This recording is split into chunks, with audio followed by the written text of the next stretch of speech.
अस्सलाम वालेकुम। होप आप सब लोग ठीक होंगे। आज हम यहाँ पर डिस्कस करने जा रहे हैं यूरिन फॉर्मेशन का नेक्स्ट स्टेप। जैसा कि आप सब लोगों को पता होगा, अगर आप लोगों ने पिछला लेक्चर देखा होगा कि हम बात कर रहे थे यूरिन फॉर्मेशन की, यानी जो हमारी बॉडी में यूरिन बनता है वो कैसे बनता है। और उसमें हमने पहला स्टेप जो कि था फिल्ट्रेशन वो हमने डिस्कस किया है। अब हम आज नेक्स्ट स्टेप, दूसरा स्टेप और तीसरा स्टेप जो कि हम एक साथ पढ़ेंगे, जो कि था रीएब्जॉर्प्शन एंड लास्ट स्टेप जो होता है यूरिन फॉर्मेशन का, वो क्या होता है? सिक्रीशन। आज हम इन्हीं दो स्टेप्स के बारे में बात करेंगे। जैसा कि आप सब लोगों ने देखा होगा पिछले लेक्चर में, अगर आप लोगों ने वो देखा होगा, जो कि पहला स्टेप फिल्ट्रेशन था, वो कहां पर हुआ था? फिल्ट्रेशन जो होती थी, हमने देखा है फिल्ट्रेशन कहां पे होती है? फिल्ट्रेशन होती है हमारे रीनल कॉर्पस्कल में, रीनल कॉर्पस्कल में। वाइल जो ये दो steps reabsorption and secretion, reabsorption and secretion, ये होती है हमारे रीनल टिब्यूल्स में, रीनल टिब्यूल्स में, जो कि हमने डिस्कस किया है। नेफ्रॉन का स्ट्रक्चर वहां पर हमने अच्छे से देखा है। ये रीनल टिब्यूल, इसमें बहुत से पार्ट्स पाए जाते हैं, जैसे PCT proximal convoluted tubule, DCT होता है डिस्टल कन्वोल्यूटेड ट्यूब्यूल, इसके साथ साथ बीच में लूप ऑफ हेनली होता है या हेनलीज लूप होता है, और फिर और इन सारे स्ट्रक्चर्स को हम कहते हैं रीनल ट्यूब्यूल्स। तो अब हम आज पहले बात करते हैं हमारे पीसीटी में, यानी प्रॉक्सिमल कन्वोल्यूटेड ट्यूब्यूल में क्या क्या होता है। पहले मैंने बोला कि रीएब्जॉर्प्शन होती है, देन सिक्रीशन भी हम साथ साथ में पढ़ेंगे, कहां पर कौन सी सिक्रीशन होती है। सबसे पहले हम बात अगर करें रीएब्जॉर्प्शन की, यानी मान लीजिए ये प्रॉक्सिमल कन्वोल्यूटेड ट्यूब्यूल यहां पर है, जो कि बना हुआ होता है, हमने डिस्कस किया है क्यूबॉइडल सेल्स, क्यूबॉइडल सेल्स का हमारा प्रॉक्सिमल कन्वोल्यूटेड ट्यूब्यूल बना हुआ होता है। ये मैंने यहां पर बनाई है डिफरेंट क्यूबॉइडल सेल्स। तो जैसा कि आप सब लोगों को याद होगा, जब हमने फिल्ट्रेशन देखा था, फिल्ट्रेशन से क्या हुआ था? डिफरेंट इलेक्ट्रोलाइट्स पास हुए थे थ्रू फिल्ट्रेशन मेम्ब्रेन, जैसे sodium, potassium, calcium, magnesium etcetera. इसके साथ साथ वेस्ट भी फिल्ट्रेट हुआ था through filtration membrane. Then different nutrients, जैसे हमने देखा था ग्लूकोज, अमीनो एसिड, फैट्स वगैरह फिल्ट्रेट हुए थे, और उसके साथ साथ वाटर भी हमारी फिल्ट्रेशन मेम्ब्रेन से फिल्टर होके चला गया था। सबसे पहले अगर हम बात करेंगे, सबसे पहले हम यहां पर बात करेंगे ऑस्मोलैरिटी की, क्योंकि फिल्ट्रेशन जो ही हुआ थ्रू फिल्ट्रेशन मेम्ब्रेन, अब ये सारे जो भी हमारा फिल्ट्रेट है वो कहां पर आ चुका है? हमारे प्रॉक्सिमल कन्वोल्यूटेड ट्यूब्यूल में, प्रॉक्सिमल कन्वोल्यूटेड ट्यूब्यूल में। और जो ये सारा सॉल्यूशन या जिसको हम फिल्ट्रेट कह सकते हैं, इसकी ऑस्मोलैरिटी तकरीबन होती है 300 मिली ऑस्मोल पर लीटर, 300 मिली ऑस्मोल पर लीटर इस सारे फिल्ट्रेट की ऑस्मोलैरिटी होती है। अब चूंकि हमें करना क्या है, हमें रीएब्जॉर्प्शन करनी है। क्यों रीएब्जॉर्प्शन करनी है ये भी हमने देखा था, क्योंकि जो भी हमारा फिल्ट्रेट होता है ये बहुत ही ज्यादा प्रेजेंट होता है। अप्रोक्सीमेटली हमने देखा था तकरीबन 180 लीटर्स फिल्ट्रेट पर डे बनता है, क्योंकि इतना यूरिन तो हम पास नहीं करते हैं, दैट मीन्स रीएब्जॉर्प्शन होता है। और अगर इतना फिल्ट्रेट पास हुआ तो हमारी बॉडी में सीवियर डिहाइड्रेशन हो सकती है और हम मर भी सकते हैं। दैट्स व्हाई इट्स नेसेसरी कि जो भी एसेंशियल एलिमेंट्स इस फिल्ट्रेट में हो वो वापस रीएब्जॉर्ब हो जाए। अब ये रीएब्जॉर्प्शन होती कैसे है, एक्चुअली हमें वही देखना है। सबसे पहले अगर हम ग्लूकोज की बात करें, यानी ग्लूकोज कैसे रीएब्जॉर्ब होता है, जो हमारे ये क्यूबॉइडल सेल्स होती है, जो क्यूबॉइडल सेल्स होती है किसमें, प्रॉक्सिमल कन्वोल्यूटेड ट्यूब्यूल में, बेसोलेटरल साइड पे यहां पर प्रेजेंट होता है सोडियम पोटेशियम पंप। क्या होता है, सोडियम पोटेशियम पंप, या हम इसको कहते हैं सोडियम पोटेशियम एटीपीएस, क्योंकि ये एक एटीपी यूटिलाइज करता है। ये क्या करता है, ये कंटिन्यूअसली 200 पोटेशियम आयंस को अंदर भेजता रहता है, 2 पोटेशियम आयंस को अंदर भेजता रहता है, और यहां से क्या करता है, 3 पोटेशियम आयंस को बाहर भेजता रहता है कंटिन्यूअसली। अगर आप यहां पर देख सकते हैं, यहां पर हम देख सकते हैं जो ये सेल होती है जहां पर क्या है, sodium potassium pump 3 sodium ions को बाहर भेज रहा है और 2 पोटेशियम आयंस को अंदर ले रहा है। अल्टीमेटली यहां पर क्या होगा, पॉजिटिव आयंस है, इनकी कंसंट्रेशन डिक्रीज होती जा रही है, पॉजिटिव आयंस की कंसंट्रेशन डिक्रीज होती जा रही है। तो यहां से क्या होगा, क्योंकि जो ये फिल्ट्रेट है ल्यूमिन ऑफ पीसीटी में प्रेजेंट है, यहां पर सोडियम तो बहुत प्रेजेंट है, सोडियम यहां पर बहुत ही ज्यादा प्रेजेंट है। तो यहां से क्या होता है, ये सोडियम अंदर चला जाता है, सोडियम अंदर चला जाता है, ताकि इस जो ये पॉजिटिव आयंस की कंसंट्रेशन डिक्रीज हुई थी इसको वापस से इंक्रीज कराया जाए। सोडियम जो ही अंदर जाता है, लेकिन यहां पर आप याद रखिए जो ये सोडियम है, ये सोडियम खाली अकेला ही एंटर नहीं होता है सेल के साथ, ये अपने साथ साथ ग्लूकोज को भी साथ लेता है, जो ये ग्लूकोज प्रेजेंट था इसको भी साथ साथ ले जाता है। सोडियम एक तो खुद एंटर हुआ, इसके साथ साथ ग्लूकोज को भी अपने साथ साथ लेता है थ्रू स्पेशल ट्रांसपोर्टर, जिसको हम कहते हैं सोडियम ग्लूकोज को ट्रांसपोर्टर, सोडियम ग्लूकोज को ट्रांसपोर्टर। और यहां पर ये क्या हुआ, सेकेंडरी एक्टिव ट्रांसपोर्ट, वो हम इंशाल्लाह आगे जब हम ट्रांसपोर्ट डिस्कस करेंगे तब आपको समझ में आएगा। Primary active transport, secondary active transport, वो हम देखेंगे। फिलहाल आप याद रखिए हमारा काम क्या था, ग्लूकोज को रीएब्सॉर्ब करना था। वो कैसे हुआ, सोडियम सेल के अंदर चला गया, इसके साथ साथ सोडियम अपने साथ साथ ग्लूकोज को भी ले जाता है एंटर। अब अगर सोडियम की कंसंट्रेशन ज्यादा होगी, जो कि होगी नहीं, क्यों नहीं होगी, क्योंकि यहां से सोडियम पोटेशियम एटीपीएस या सोडियम पोटेशियम पंप सोडियम को बाहर निकालता जा रहा है, और इसके साथ साथ ये ग्लूकोज भी यहां से बाहर जाएगा, यानी ग्लूकोज कंटिन्यूअसली अब बाहर जा रहा है, यानी रीएब्सॉर्ब वापस हो रहा है, ताकि ये ग्लूकोज हमारी बॉडी में फिर से यूटिलाइज हो सके। ये तो है ग्लूकोज कैसे रीएब्सॉर्ब होता है। सेम मैकेनिज्म यहां पर भी होता है लैक्टेट में भी, लैक्टेट को भी हमें रीएब्सॉर्ब कराना है, यहां पर भी प्रेजेंट होता है सोडियम पोटेशियम एटीपीएस।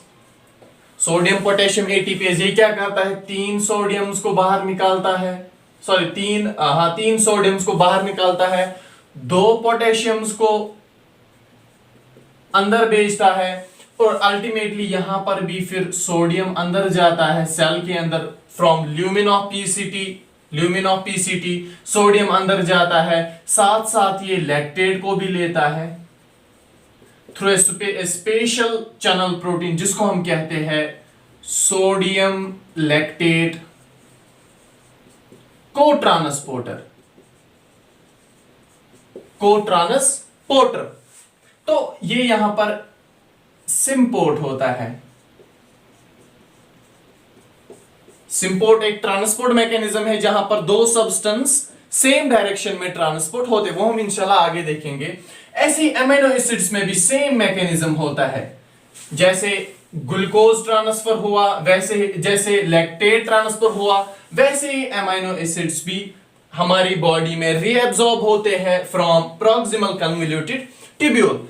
और साथ साथ क्लोरीन भी, सम क्लोरीन, सारा नहीं, सम क्लोरीन भी ऐसे ही सेम मैकेनिज्म, क्योंकि यहां पर भी प्रेजेंट होता है सोडियम पोटेशियम एटीपीएस, वो भी क्या करता है, 3 सोडियम को बाहर भेज देता है, 2 पोटेशियम्स को अंदर लेता है, फिर अल्टीमेटली सोडियम की डेफिशिएंसी हो जाती है, यहां से सोडियम अंदर आना स्टार्ट करता है, साथ साथ वो क्लोरीन को भी अंदर ले आता है और क्लोरीन की रीअब्जॉर्प्शन होती है, फिर अल्टीमेटली क्लोरीन यहां से बाहर जाता है, जैसे यहां पर भी लैक्टेट बाहर गया था या अमीनो एसिड्स बाहर जाते हैं।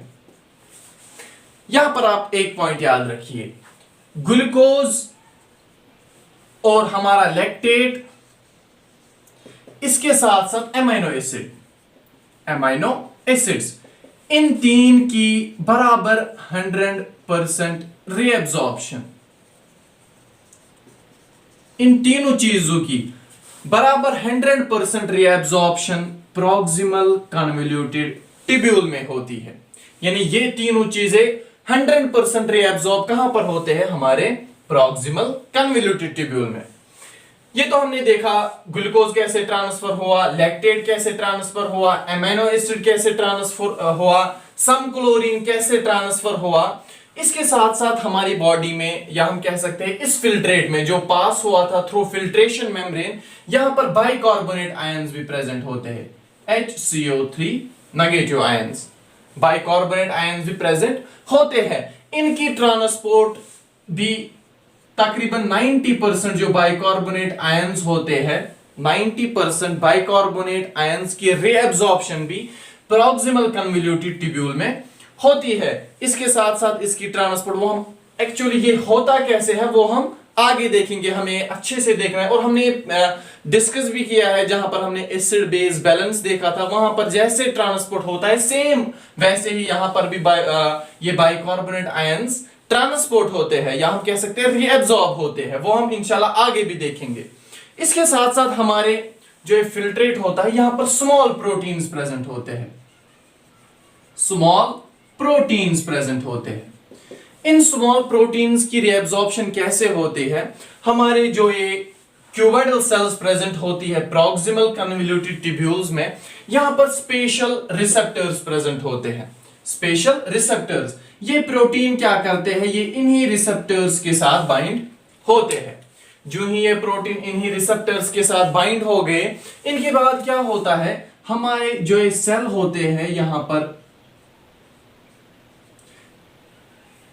क्लैथिन कोटेड प्रोटीन्स प्रेजेंट होते हैं, क्लैथिन कोटेड प्रोटीन्स प्रेजेंट होते हैं। ये क्या करते हैं, ये इन रिसेप्टर्स को सेल मेम्ब्रेन को अंदर की तरफ खींचते हैं, यानी ऐसे बनाते हैं सेल मेम्ब्रेन को, फिर अल्टीमेटली ये एक वेसिकल सा फॉर्म करते हैं, और इसके बाद ये इस वेसिकल को कहां तक ट्रांसपोर्ट कराते हैं, हमारा जो लाइसोसोम होता है, लाइसोसोम जो हमारे सेल में होता है, वहां की तरफ इन प्रोटीन्स को भेज देते हैं। वहां पर क्या होता है, इन प्रोटीन्स पे हाइड्रोलाइटिक, जैसा कि आप सब लोगों को पता है लाइसोसोम्स में क्या होता है, हाइड्रोलाइटिक एंजाइम्स प्रेजेंट होते हैं। वो इस लाइसोसोम पर, इन प्रोटीन्स पर, यानी इस वेसिकल पे एक्ट करता है, जहां से क्या निकलता है, एमिनो एसिड, क्योंकि प्रोटीन्स बने हुए होते हैं एमिनो एसिड्स, तो एमिनो एसिड्स निकलते हैं। इसके साथ साथ जो भी रिसेप्टर यहां पर प्रेजेंट था, वो रिसेप्टर बाहर निकलता है और फिर से आता है सेल मेम्ब्रेन की तरफ, और जो ये अमीनो एसिड्स होते हैं ये सेल से बाहर निकलते हैं, यानी रीअब्सॉर्ब होते हैं, रीअब्सॉर्ब होते हैं, जो हमारा काम था। इसके बाद और क्या चीजें यहां पर रीअब्सॉर्ब होती है, वाटर रीअब्सॉर्ब होता है, बहुत ही ज्यादा वाटर, वो हम आगे देखेंगे। वाटर अब कैसे रीअब्सॉर्ब होता है, क्योंकि सोडियम यहां से रीअब्सॉर्ब होता है, वाटर और सोडियम का आपस में गहरा रिश्ता होता है। जब भी सोडियम रीअब्सॉर्ब होता है, वाटर फॉलो करता है इस चीज को, वाटर फॉलो करता है सोडियम को, यानी जहां से सोडियम जाता है वहीं से वाटर भी जाता है। अगर ज्यादा सोडियम रीअब्सॉर्ब होगा, वाटर भी ज्यादा रीअब्सॉर्ब होगा। यही अगर हम देखेंगे, आप सब लोगों को पता होगा, हम कहते हैं अगर किसी इंसान को ब्लड प्रेशर होता है, उसको सोडियम ना दिया जाए ज्यादा, साल्ट जिसमें सोडियम अल्टीमेटली प्रेजेंट होता है। रीजन क्या होता है, अगर सोडियम हमारी बॉडी में ज्यादा प्रेजेंट होगा, वाटर भी ज्यादा रेजिस्ट करेगा हमारी बॉडी में, which ultimately increases the blood volume of our body. जब ब्लड वॉल्यूम इंक्रीज हो जाएगा तो उससे क्या होगा, हमारी बॉडी का ब्लड प्रेशर इंक्रीज हो जाएगा। इसीलिए हम कहते हैं जिस इंसान को ब्लड प्रेशर होता है उसको ज्यादा साल्ट नहीं देना चाहिए जिसमें सोडियम प्रेजेंट होता है।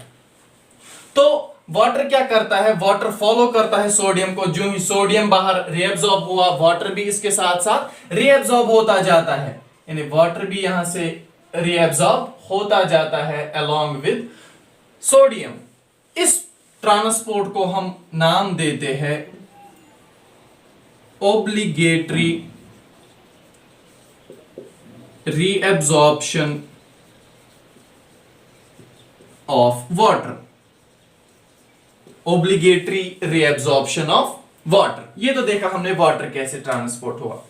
इसके साथ साथ हमारे इस फिल्ट्रेट में प्रेजेंट होता है, हमारे पास क्लोरीन होता है, इसके साथ साथ कैल्शियम होता है, मैग्नीशियम होता है, या पोटेशियम भी हमारे फिल्ट्रेट में प्रेजेंट होता है। ये सारी चीजें कैसे ट्रांसपोर्ट होती है, जैसे कि आप सब लोग यहां पर देख सकते हैं, सेल्स के दरमियान स्पेस प्रेजेंट होती है जिसको हम कहते हैं पैरासेल्यूलर स्पेस। पैरासेल्यूलर स्पेस। और ये सारी चीजें calcium, chlorine, calcium, magnesium, potassium, क्योंकि सम क्लोरीन, कुछ क्लोरीन तो यहां ट्रांसपोर्ट हुआ था सेकेंडरी एक्टिव ट्रांसपोर्ट से, बट कुछ क्लोरीन यहां से भी ट्रांसपोर्ट होता है साथ साथ कैल्शियम के साथ, मैग्नीशियम के साथ, पोटेशियम के साथ थ्रू दिस पैरासेल्यूलर स्पेस, जिसको हम पैरासेल्यूलर रीएब्सॉर्प्शन भी कहते हैं। पैरासेल्यूलर रीएब्सॉर्प्शन भी कहते हैं। तो अल्टीमेटली यहां पर क्या देखा हमने कि कौन सी चीज कैसे रीएब्सॉर्ब होती है। एक और पॉइंट भी आप याद रख सकते हैं, जो हमने देखा क्लोरीन, सोडियम और वाटर, जिनकी रीएब्सॉर्प्शन हमने देखी पीसीटी में होती है। तकरीबन 65% क्लोरीन की रीएब्सॉर्प्शन होती है पीसीटी में, पोटेशियम, सोडियम की भी 65% होती है, वाटर भी 65% रीएब्सॉर्ब होता है पीसीटी में। वाइल हमने देखा था ग्लूकोज, लैक्टेट या अमीनो एसिड जो कि 100% रीएब्सॉर्ब होते हैं पीसीटी में, बट ये तीन ओनली 65% रीएब्सॉर्ब होते हैं। कहां पर, जो हमारा पीसीटी होता है। अब हम देखते हैं सिक्रीशन। सिक्रीशन हमारे पीसीटी में किस चीज की होती है। पहले हम देखते हैं सिक्रीशन होती क्या है। जैसे कि हमने देखा कुछ चीजें आती है जो कि कहां पर प्रेजेंट होती है, हमारे lumen of proximal convoluted tubule, जो कि थ्रू फिल्ट्रेशन मेम्ब्रेन आते हैं, थ्रू फिल्ट्रेशन मेम्ब्रेन आते हैं।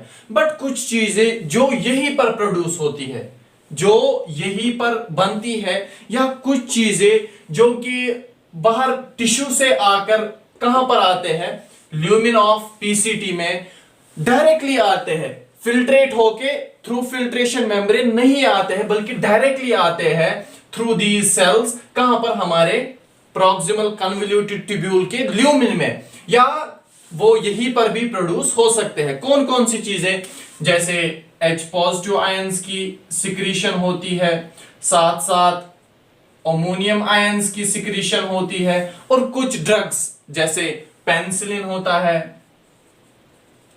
पेनिसिलिन या मॉर्फिन होते हैं, जिनकी सिक्रीशन यहां पर डायरेक्टली हमारे lumen of proximal convoluted tubule में होती है। तो अल्टीमेटली अगर हम देखें, after reabsorption of different things from proximal convoluted tubule, अब हमारे पास क्या रह गया, कुछ वाटर हमारे पास अभी भी है। कहां पर, प्रॉक्सिमल कन्वोल्यूटेड ट्यूब्यूल में, जब एंड हो रहा है प्रॉक्सिमल कन्वोल्यूटेड ट्यूब्यूल। इसके साथ साथ क्लोरीन भी है, सोडियम भी है, साथ साथ वेस्ट भी है यहीं पर प्रेजेंट, वेस्ट भी यहीं पर है। और क्या है हमारे पास, इसके साथ साथ जैसे हमने देखा डिफरेंट सिक्रीशंस यहां पर सिक्रीट हुई, वो भी हमारे पास यहीं पर है। हमारे प्रॉक्सिमल कन्वोल्यूटेड ट्यूब्यूल जब एंड होता है, वो सब चीजें यहां पर प्रेजेंट होती है। तो इसके बाद अब नेक्स्ट वाला पार्ट आएगा, जो कि होता है लूप ऑफ हेनली, जिसको हम कहते हैं हेनलीज लूप भी। अब हम देखते हैं हेनलीज लूप में क्या क्या प्रोसेसेस होते हैं, कैसे रीअब्जॉर्प्शन और सिक्रीशन होती है। हाँ तो जी, अब हम आते हैं जो हमारा लूप ऑफ हेनली या जिसको हम हेनलीज लूप भी कहते हैं, वहां पर रीअब्जॉर्प्शन कैसे होती है। जैसे कि हमने अभी देखा कि हमारे प्रॉक्सिमल कन्वोल्यूटेड ट्यूब्यूल में अब क्या क्या प्रेजेंट है, वाटर प्रेजेंट है, क्लोरीन प्रेजेंट है, सोडियम प्रेजेंट है, या वेस्ट भी यहां पर प्रेजेंट है। पहले हम फिर से ऑस्मोलैरिटी की बात करते हैं, जो कि यहां पर हमारा फिल्ट्रेट है, इसकी ऑस्मोलैरिटी फिर से 300 मिली ऑस्मोल पर लीटर होती है। 300 मिली ऑस्मोल पर लीटर होती है। क्यों? क्योंकि तभी तो मैंने कहा था सोडियम भी 65% रीअब्सॉर्ब हुआ, क्लोरीन भी 65% रीअब्सॉर्ब हुआ, साथ साथ वाटर भी 65% रीअब्सॉर्ब हुआ। यानी जितना सोल्यूट रीअब्सॉर्ब हुआ है उतना ही सॉल्वेंट भी रीअब्सॉर्ब हुआ है। तो अल्टीमेटली जो हमारी ऑस्मोलैरिटी है वो भी सेम ही रहेगी जितनी पहले थी। अब जो ही यहां पर हमारा फिल्ट्रेट आ चुका है, पहले हम देखते हैं यहां पर जो ये स्पेस होती है जिसको हम मेडुलरी स्पेस कहते हैं, क्योंकि जो ये लूप ऑफ हेनली हमने देखा है जक्स्टा मेडुलरी नेफ्रॉन, जिसका लूप ऑफ हेनली इलोंगेटेड होता है और प्रेजेंट होता है हमारे मेडुला रीनल पेल्विस जो होता है, क्योंकि कॉर्टेक्स होता है, फिर उसके बाद रीनल मेडुला आता है, वहीं पर ये प्रेजेंट होता है। जो हमारे पायरामिड्स होते हैं, रीनल पायरामिड्स, उन्हीं में ये प्रेजेंट होता है। और यही रेस्पॉन्सिबल होते हैं कौन से वाले, जो ये लूप ऑफ हेनली होता है, लूप ऑफ हेनली ये रेस्पॉन्सिबल होता है for the concentration of urine. यानी हमारा यूरिन कंसंट्रेटेड पास हो उसके लिए रेस्पॉन्सिबल होता है यही लूप ऑफ हेनली। हमने डिस्कस किया है इसके 3 पार्ट्स होते हैं, descending limb, hair pin bend, then ascending limb.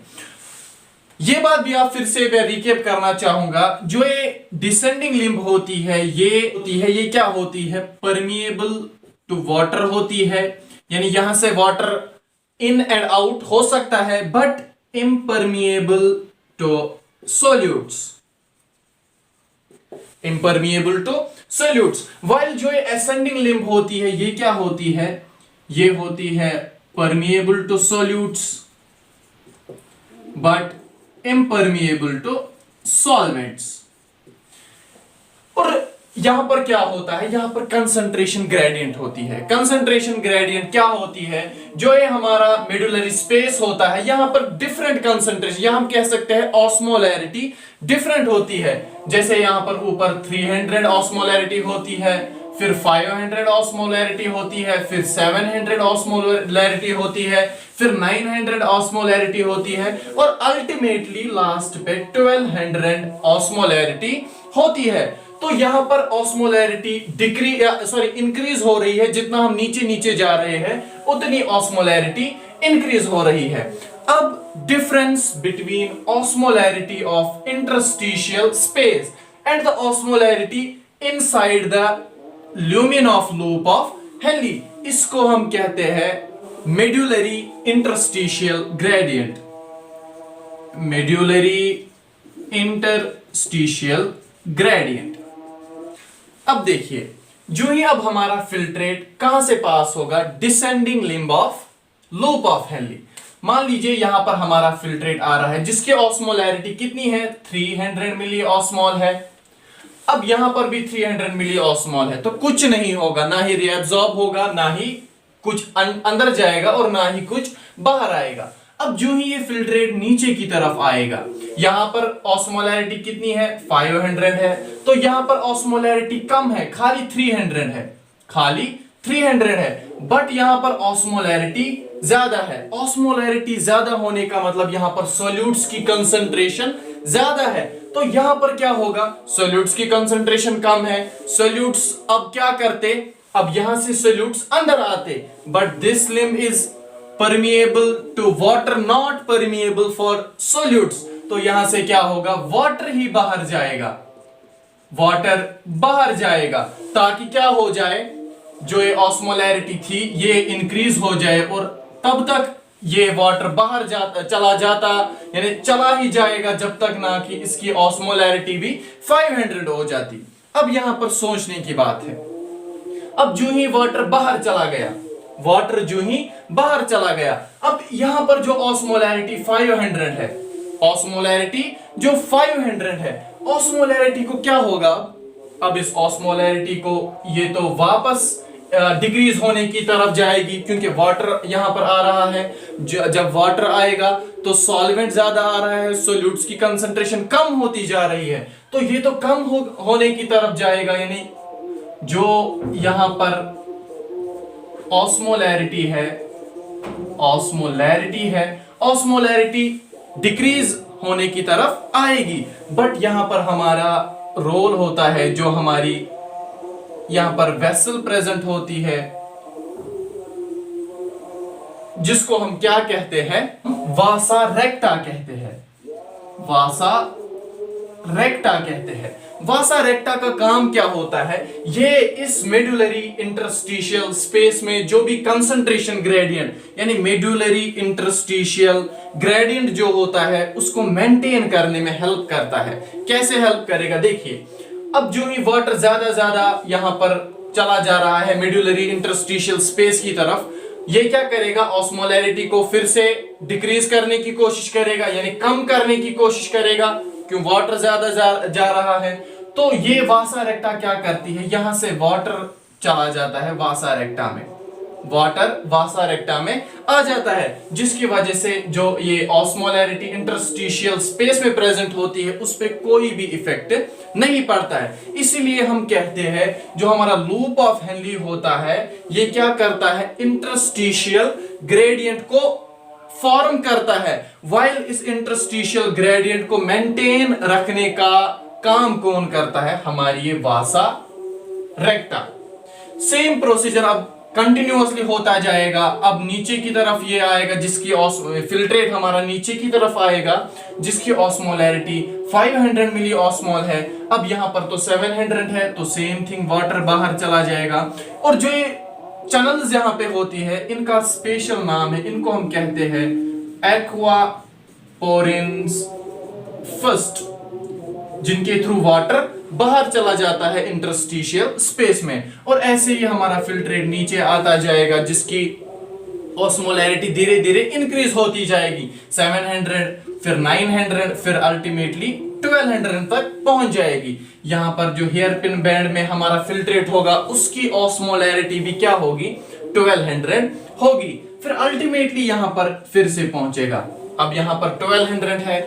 अब जो ही ये हमारा फिल्ट्रेट ऊपर की तरफ जाएगा, ऊपर की तरफ जाएगा, यहां पर तो ऑस्मोलैरिटी कम है, वाइल हमारा फिल्ट्रेट जो है वहां पर ऑस्मोलैरिटी ज्यादा है। हमारे फिल्ट्रेट में तो 1200 ऑस्मोलैरिटी है, यहां पर खाली 900 ही ऑस्मोलैरिटी है। तो यहां पर क्या करना है, अब यहां से वाटर अंदर जाना चाहेगा, वाटर चाहेगा कि मैं यहां पर अंदर जाऊं ताकि ऑस्मोलैरिटी को डिक्रीज करूं। बट हमें पता है जो कि डिसेंडिंग लिम्ब होती है, ये तो इम्परमिएबल होती है हमारे वाटर के लिए, वाटर यहां से अंदर नहीं जा सकता है, बट सोल्यूट्स यहां से बाहर आ सकते हैं। इसीलिए यहां पर स्पेशल रिसेप्टर या हम कह सकते हैं ट्रांसपोर्टर प्रेजेंट होते हैं, जिसको हम कहते हैं sodium potassium 2 chlorine transporter, sodium potassium 2 chlorine transporter. ये क्या करता है, ये हमारे फिल्ट्रेट से एक सोडियम आयन को, एक पोटेशियम आयन को और 2 क्लोरीन आयन को, इसीलिए इसको नाम रखा गया है सोडियम पोटेशियम 2 क्लोरीन ट्रांसपोर्टर। इनको ये यहां से बाहर यानी रीअब्सॉर्ब कराएगा हमारे इंटरस्टिशियल स्पेस में। इस वजह से क्या होगा, सोल्यूट्स कम होते जा रहे हैं, तो ऑस्मोलैरिटी भी डिक्रीज होती जाएगी। तो जो ही ये फिल्ट्रेट ऊपर की तरफ चलना स्टार्ट होगा, तो अब अल्टीमेटली 900 हमारी ऑस्मोलैरिटी हो जाएगी। फिर से जब ऊपर की तरफ आएगा, फिर से रीअब्सॉर्प्शन होगी, तो यहां पर 700 ही हमारी ऑस्मोलैरिटी बन जाएगी फिल्ट्रेट की। फिर से ऊपर, फिर से 500 ही रहेगी हमारी ऑस्मोलैरिटी। फिर से जब ऊपर आएगा, फिर से 300 होगी हमारे फिल्ट्रेट की ऑस्मोलैरिटी। अल्टीमेटली जब ये लास्ट पार्ट पे पहुंच जाएगी हमारे, कहां पर, हमारे जो लूप ऑफ हेनली का जो लास्ट वाला पार्ट है वहां पर अल्टीमेटली ऑस्मोलैरिटी होती है 200 मिली ऑस्मोल पर लीटर, 200 मिली ऑस्मोल पर लीटर। और यहां पर भी वासा रेक्टा की इंपॉर्टेंस होती है, क्योंकि यहां पर भी ये इस कंसंट्रेशन ग्रेडियंट को, यहां जिसको हमने नाम रखा था मेडुलरी इंटरस्टिशियल ग्रेडियंट को, क्योंकि जब ये सोल्यूट्स बाहर आएंगे, रीएब्सॉर्ब होंगे, ये हमारे इस इंटरस्टिशियल जो ग्रेडियंट यहां पर प्रेजेंट था इसको अल्टर करने की कोशिश करेंगे, बट जो हमारी वासा रेक्टा होगी यहां से ये आयंस चले जाएंगे इस वासा रेक्टा में, क्लोरीन और